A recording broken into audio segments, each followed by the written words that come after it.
आपण ओटची इडली बनवणार आहोत. त्याच्यासाठी 2 कप मी ओट्स घेतलेले आहे. कोणताही कप वापरू शकता.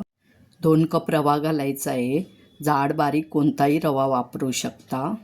1 चमचा मीठ, 1.5 कप दही, 2 कप पाणी घालून सर्व मिक्स करून घ्यायचं आहे. झाकण लावून 10 मिनिट ठेवून देऊया. इडलीच्या भांड्यात 2 ग्लास पाणी घालून गरम करून घेऊया.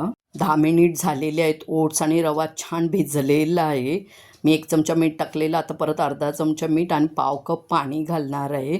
मिक्स करून घ्यायचं. 1 इनोचं पॅकेट घालून त्याच्यात थोडंसं पाणी घाला आणि मिक्स करून घ्या छानपैकी. मिश्रण छान तयार झालेलं आहे. प्लेटला तेल लावून मिश्रण घालून घेऊया. पाणी गरम झालेलं आहे. इडलीच्या मिश्रणाची प्लेट ठेवून वाफवून घेऊया. झाकण लावून 15 मिनिट ठेवूया. 15 मिनिट झालेले आहे. झाकण काढून घेतलेलं आहे. कढईने चाकूने काढून घ्या इडल्या. किती छान जाळीदार इडली तयार झालेली आहे, बघू शकता. इडली खाण्यासाठी तयार आहे.